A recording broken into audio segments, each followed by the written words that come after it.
শিক্ষা প্রতিষ্ঠানে হামলা ভাঙচুরের ঘটনায় জড়িত কাউকে ছাড় দেয়া হবে না বলে জানিয়েছেন উপদেষ্টা আসিফ মাহমুদ সজীব ভুঁইয়া। শিক্ষার্থীদের কোনো উস্কানিতে পা না দেবার আহ্বান জানান তিনি।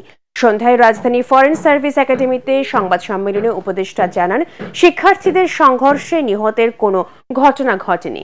কয়েকজনের মৃত্যুর বিষয়টি গুজব।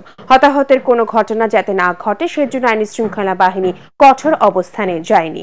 পরে তথ্য উপদেষ্টা নাহিদ ইসলাম বলেন, পরিকল্পিতভাবে দেশে অস্থিরতা তৈরির চেষ্টা চলছে। সরকারের স্বাভাবিক কার্যক্রম বাধাগ্রস্ত করাই ষড়যন্ত্রকারীদের লক্ষ্য। তথ্য উপদেষ্টা জানান, দৈনিক প্রথম আলোতে ভাঙচুরের ঘটনায় জড়িতদের আইনের আওতায় আনা হবে।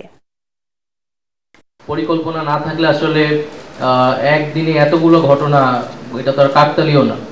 তো আমরা এটা অবশ্যই এটা মনে করছি নানা পক্ষের এখানে পরিকল্পনা আছে এবং সরকার সফলভাবে প্রশাসনিক কার্যক্রম করুক, এইটা তো আসলে অনেকেই হয়তো চাচ্ছে না।